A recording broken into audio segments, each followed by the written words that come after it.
ഭൂപടങ്ങളിലെ അതിരുകൾക്കപ്പുറം രാഷ്ട്രീയ സമവാക്യങ്ങളും യുദ്ധതന്ത്രങ്ങളും അനുനിമിഷം മാറിക്കൊണ്ടിരിക്കുന്ന ആധുനിക ലോകത്ത് ഒരൊറ്റ തീരുമാനത്തിലൂടെ ആഗോള സമ്പദ് വ്യവസ്ഥയെ മുൾമുനയിൽ നിർത്തുന്ന പശ്ചിമേഷ്യൻ യുദ്ധക്കളങ്ങളും ആയുധപ്പുരകൾ നിറയ്ക്കുമ്പോഴും പട്ടിണിയിൽ നീറുന്ന ജനതയുടെ ദയനീയ ചിത്രങ്ങളും പരമ്പരാഗത യുദ്ധമുറകളെ മാറ്റിമറിക്കുന്ന അത്യാധുനിക ഡ്രോൺ സാങ്കേതിക വിദ്യകളുമെല്ലാം ഇന്ന് ലോകത്തിൻ്റെ ഗതി നിർണ്ണയിക്കുകയാണ്. അധികാരമോഹങ്ങളും അതിജീവനത്തിനായുള്ള മനുഷ്യന്റെ പോരാട്ടങ്ങളും അന്താരാഷ്ട്ര തലത്തിൽ സൃഷ്ടിക്കുന്ന ചലനങ്ങളും നമുക്ക് വിശദമായി അറിയാം. ലോകയിലേക്ക് സ്വാഗതം.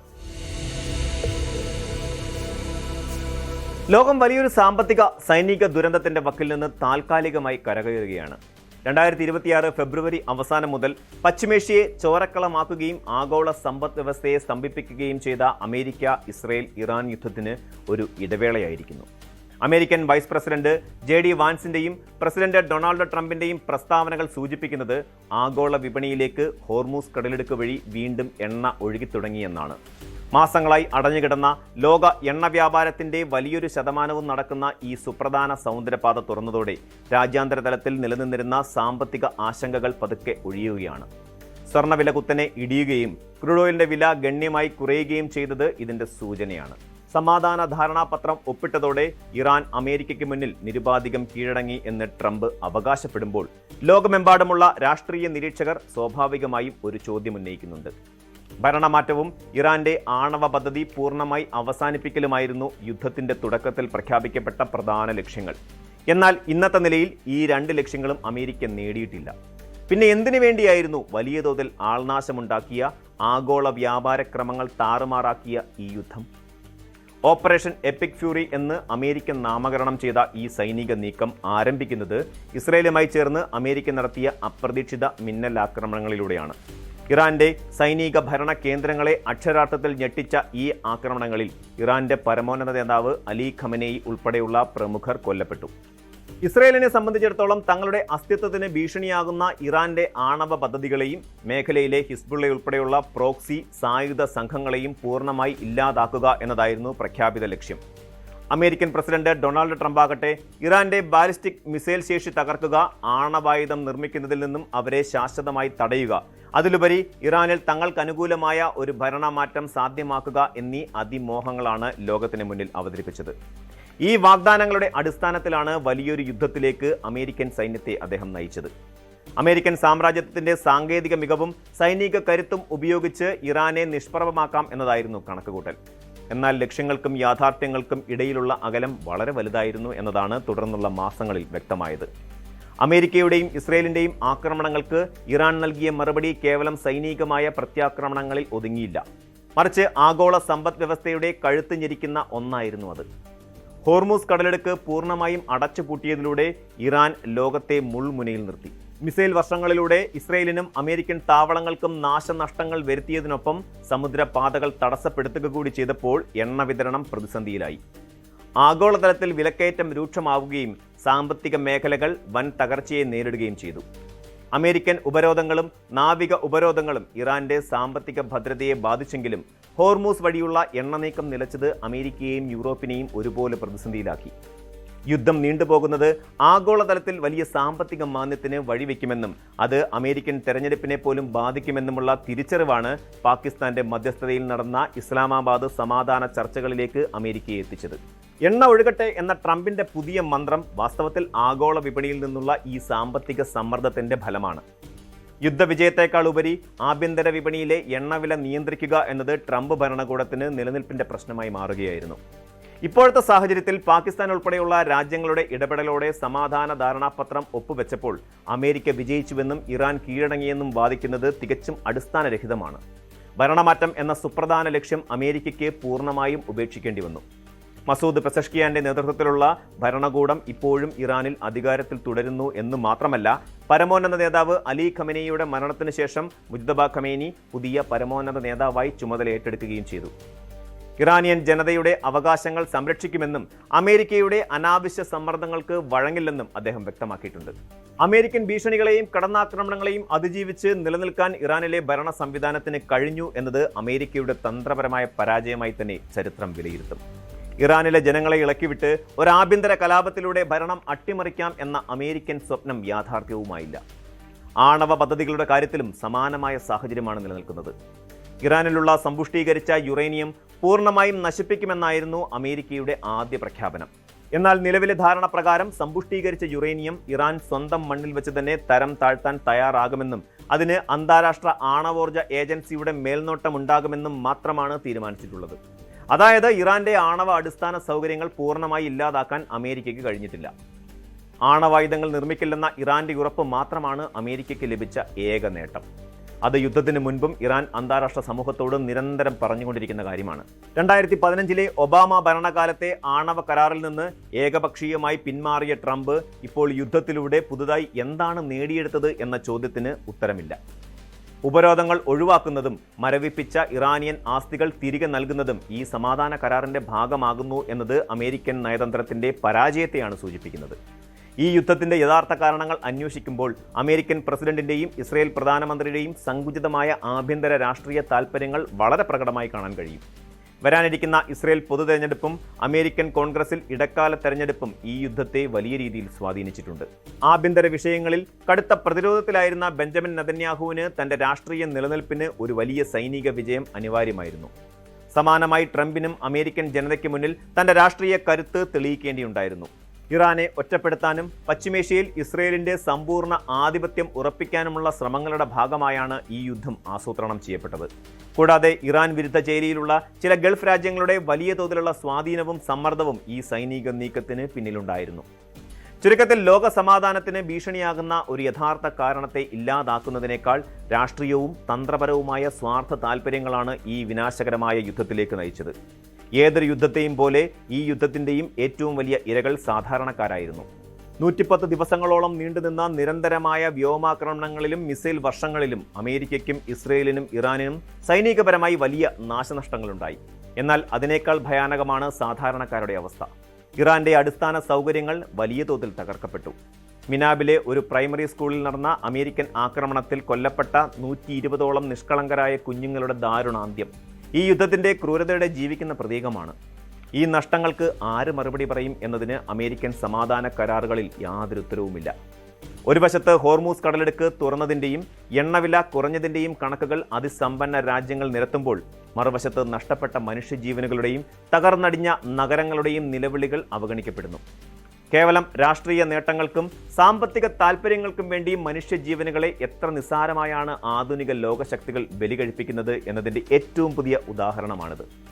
അമേരിക്കയും ഇറാനും തമ്മിൽ രൂപപ്പെടുത്തിയിരിക്കുന്ന ഈ സമാധാന ധാരണാപത്രം 60 ദിവസത്തേക്കുള്ള ഒരു താൽക്കാലിക ക്രമീകരണം മാത്രമാണ്.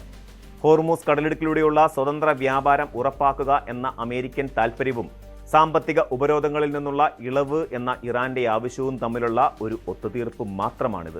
ലെബനനിൽ ഇസ്രയേൽ സൈന്യം നടത്തുന്ന സൈനിക ഇടപെടലുകളും ഹിസ്ബുള്ളയുമായുള്ള തുടരുന്ന സംഘർഷങ്ങളും ഈ കരാറിനെ ഏത് നിമിഷവും ഇല്ലാതാക്കാൻ പോകുന്നതാണ്.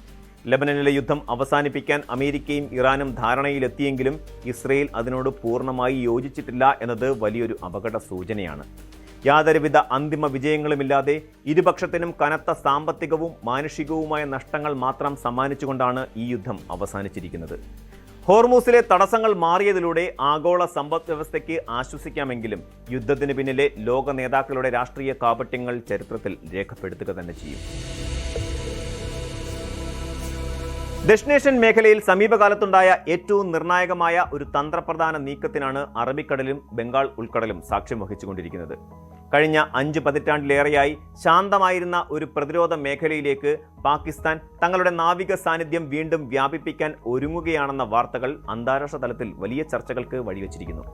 ചൈനയുടെ സഹായത്തോടെ നിർമ്മിച്ച് പാകിസ്ഥാൻ നാവികസേനയുടെ ഭാഗമാക്കിയ അത്യാധുനിക PNS ഹാങ്കോർ അന്തർവാഹിനിയുടെ വരവോടെയാണ് ഈ പുതിയ നീക്കങ്ങൾക്ക് തുടക്കമായത്. ഈ അന്തർവാഹിനിയെ തങ്ങളുടെ മാതൃരാജ്യത്തേക്ക് അകമ്പടി സേവിച്ച് കൊണ്ടുവരുന്നതിനിടയിൽ ശ്രീലങ്കയിലെ കൊളംബോ തുറമുഖത്ത് വെച്ച് പാകിസ്ഥാൻ നാവികസേനയിലെ ഉയർന്ന ഉദ്യോഗസ്ഥനായ കമോഡോർ ഒമർ ഫാറൂഖ് നടത്തിയ വെളിപ്പെടുത്തലുകൾ ഇന്ത്യ ഉൾപ്പെടെയുള്ള അയൽ രാജ്യങ്ങളെ ഏറെ ആശങ്കപ്പെടുത്തുന്നതാണ്. 1971 ചരിത്രപ്രസിദ്ധമായ യുദ്ധത്തിനു ശേഷം ആദ്യമായി ബംഗാൾ ഉൾക്കടലിൽ ഒരു സുസ്ഥിരമായ നാവിക സാന്നിധ്യം ഉറപ്പാക്കാൻ പാകിസ്ഥാൻ പദ്ധതിയിടുന്നു എന്നതാണ് ആ പ്രഖ്യാപനത്തിന്റെ കാതൽ. കേവലം ഒരു പുതിയ യുദ്ധക്കപ്പലിന്റെ വരവ് എന്നതിനപ്പുറം പശ്ചിമേഷ്യയിലെയും തെക്കനേഷ്യയിലെയും മാറിക്കൊണ്ടിരിക്കുന്ന പുതിയ രാഷ്ട്രീയ സാഹചര്യങ്ങളെയും സമുദ്ര സുരക്ഷാ വെല്ലുവിളികളെയും തുറന്നു കാട്ടുന്നതാണ് ഈ നീക്കം. പാകിസ്ഥാൻ തങ്ങളുടെ നാവിക താൽപ്പര്യങ്ങൾ കിഴക്കൻ സമുദ്ര മേഖലയിലേക്ക് വ്യാപിപ്പിക്കാൻ തെരഞ്ഞെടുത്തിരിക്കുന്ന സമയം ഭൗമരാഷ്ട്രീയപരമായി ഏറെ പ്രാധാന്യമർഹിക്കുന്ന ഒന്നാണ്. ഒരു കാലത്ത് പാകിസ്ഥാനുമായി കടുത്ത ശത്രുത പുലർത്തിയിരുന്ന ബംഗ്ലാദേശിൽ സമീപകാലത്തുണ്ടായ വലിയ ഭരണമാറ്റങ്ങൾ ഇതിന് അനുകൂലമായ അന്തരീക്ഷം ഒരുക്കിക്കൊടുത്തു. 1971 വിമോചന യുദ്ധത്തിന് ശേഷം ഇരു രാജ്യങ്ങളും തമ്മിൽ നിലനിന്നിരുന്ന നയതന്ത്ര അകൽച്ച ഇല്ലാതാക്കിക്കൊണ്ട് ഉയർന്ന തലത്തിലുള്ള നയതന്ത്ര സന്ദർശനങ്ങളും നേരിട്ടുള്ള വിമാന സർവീസുകളും വ്യാപാര ഇടപാടുകളും പുനരാരംഭിച്ചിരിക്കുകയാണ്.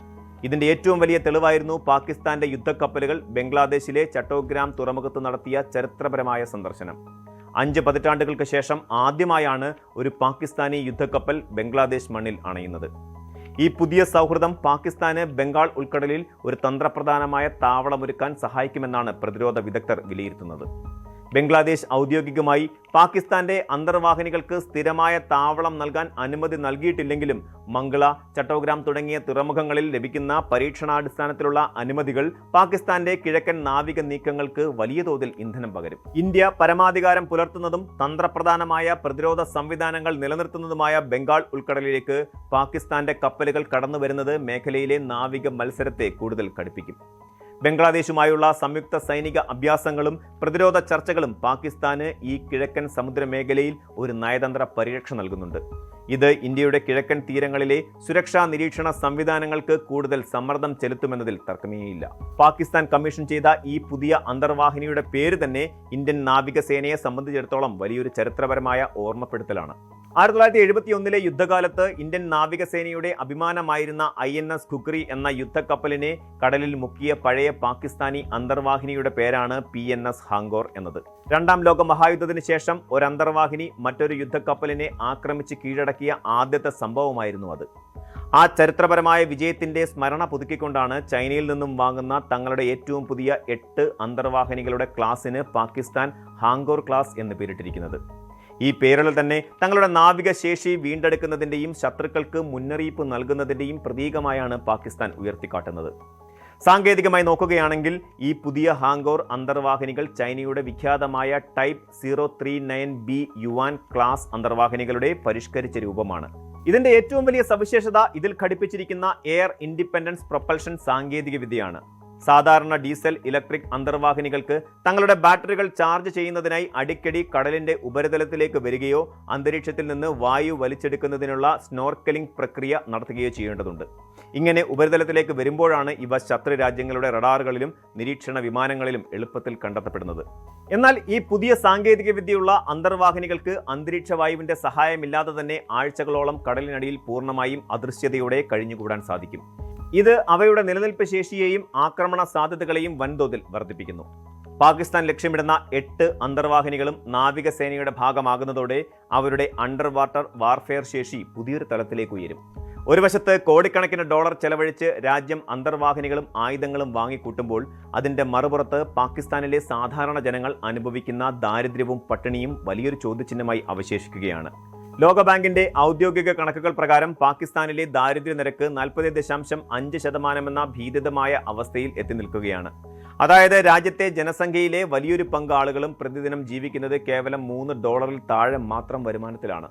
രാജ്യത്തിന്റെ സാമ്പത്തിക അടിത്തറ പൂർണ്ണമായും തകർച്ചയുടെ അരികിൽ നിൽക്കുമ്പോഴാണ് ഈ 8 അന്തർവാഹിനികൾക്കായി പാകിസ്ഥാൻ സർക്കാർ ഏകദേശം $4 മുതൽ $5 ബില്യൺ വരെ ചെലവഴിക്കുന്നത് എന്ന വൈരുദ്ധ്യം നാം കാണേണ്ടതുണ്ട്.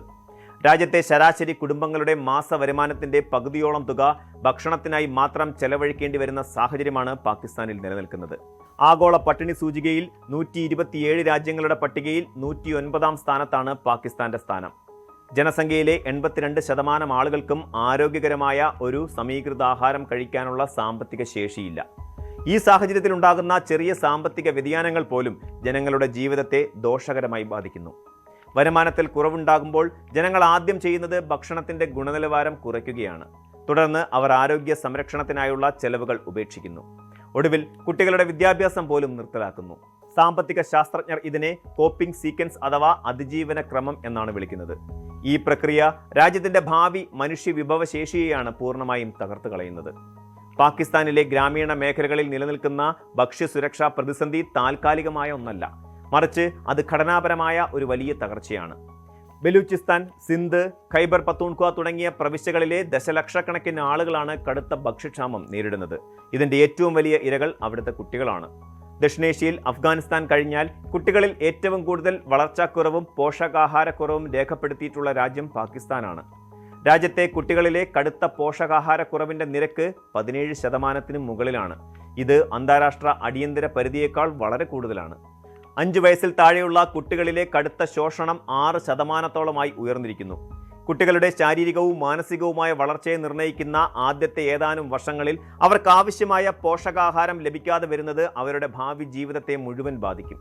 ഇത് കേവലം ഒരു മാനുഷിക പ്രശ്നം മാത്രമല്ല, മറിച്ച് ഒരു രാജ്യത്തിൻ്റെ ഭാവിയിലെ ഉൽപ്പാദനക്ഷമതയെയും സാമ്പത്തിക വളർച്ചയെയും തടയുന്ന വലിയൊരു ഘടകമാണ്. യുവാക്കൾ കൂടുതലുള്ള ഒരു രാജ്യത്ത് അവരുടെ വിദ്യാഭ്യാസത്തിലും ആരോഗ്യത്തിലും നിക്ഷേപം നടത്തുന്നതിന് പകരം ഭാവി തലമുറയെ പട്ടിണിയിലേക്ക് തള്ളിവിട്ടുകൊണ്ട് നടത്തുന്ന സൈനിക നിക്ഷേപങ്ങൾ ദൂരവ്യാപകമായ പ്രത്യാഘാതങ്ങൾ ഉണ്ടാക്കുമെന്നാണ് സാമ്പത്തിക വിദഗ്ധർ മുന്നറിയിപ്പ് നൽകുന്നത്.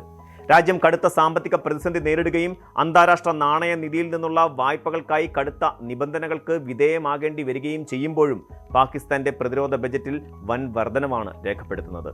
കഴിഞ്ഞ ഏതാനും വർഷങ്ങളായി പ്രതിരോധ ബജറ്റിൽ 20%-ലേറെ വർധനവ് വരുത്തിയിട്ടുണ്ട്. വികസന പദ്ധതികൾക്കും പൊതുജനക്ഷേമത്തിനുമായി നീക്കിവെക്കുന്ന തുക വെട്ടിച്ചുരുക്കിയാണ് ഈ സൈനിക നിക്ഷേപങ്ങൾ നടത്തുന്നത് എന്നത് രാജ്യത്തിന്റെ മുൻഗണനകൾ എവിടെയാണെന്ന് വ്യക്തമാക്കുന്നു. കടബാധ്യതകൾ തീർക്കുന്നതിനുള്ള പലിശ കഴിഞ്ഞാൽ പാകിസ്ഥാന്റെ ബജറ്റിൽ ഏറ്റവും കൂടുതൽ തുക ചെലവഴിക്കുന്നത് സൈന്യത്തിന് വേണ്ടിയാണ്.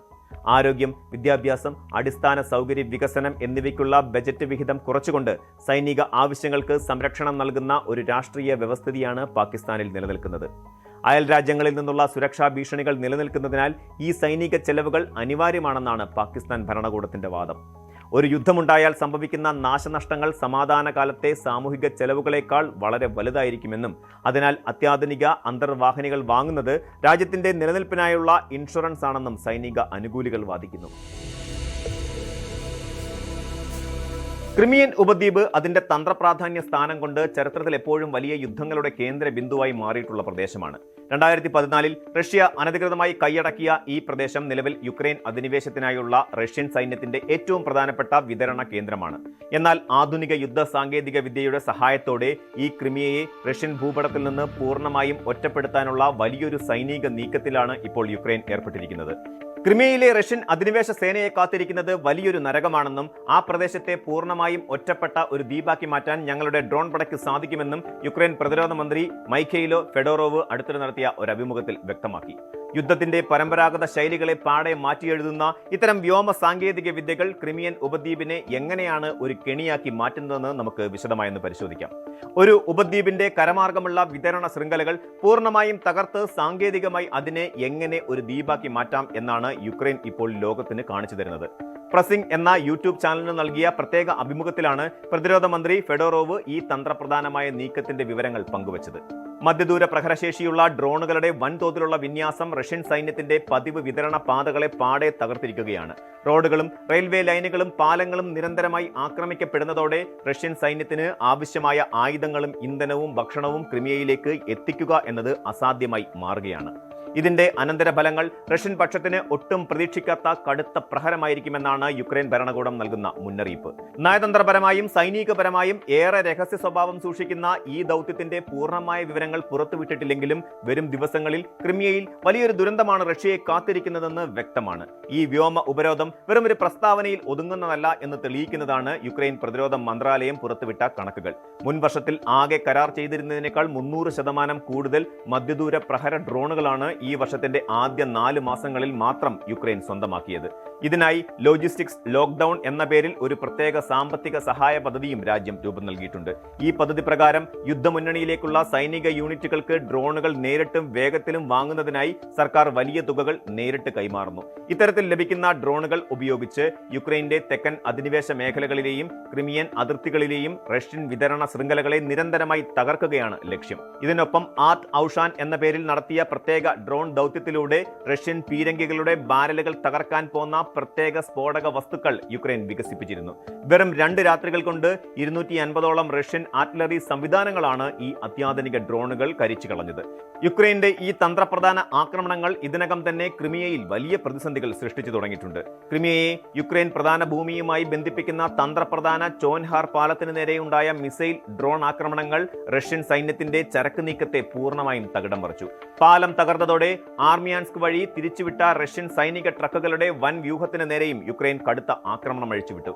ഇതിന്റെ നേരിട്ടുള്ള ആഘാതം ക്രിമിയയിലെ സാധാരണ ജനജീവിതത്തിലും പ്രതിഫലിക്കുന്നുണ്ട്. ഉപദ്വീപിലെ ഇന്ധന വിതരണം കടുത്ത പ്രതിസന്ധിയിലായ സാഹചര്യത്തെ തുടർന്ന് റഷ്യൻ അനുകൂല ഭരണത്തിന് അവിടെ ഇന്ധന റേഷനിംഗ് ഏർപ്പെടുത്തേണ്ടി വന്നിരിക്കുകയാണ്.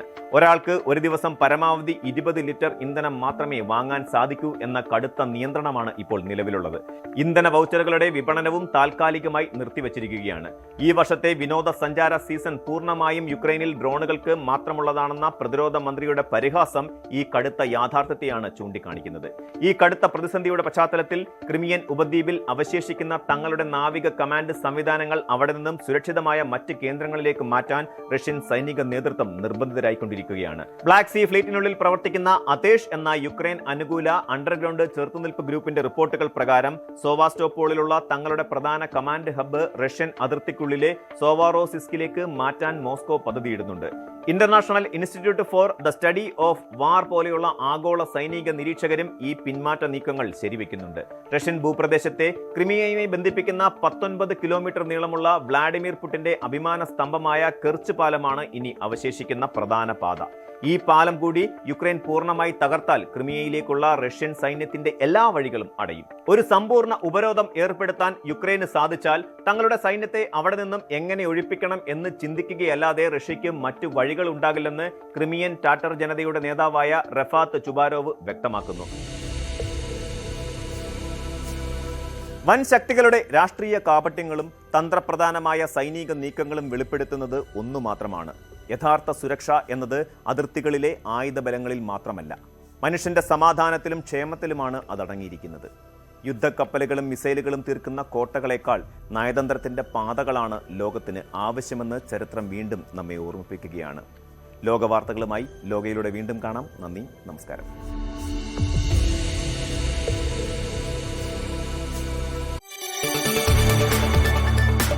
കൂടുതൽ വാർത്തകൾക്ക് news 18 Keralam YouTube channel subscribe ചെയ്യുക.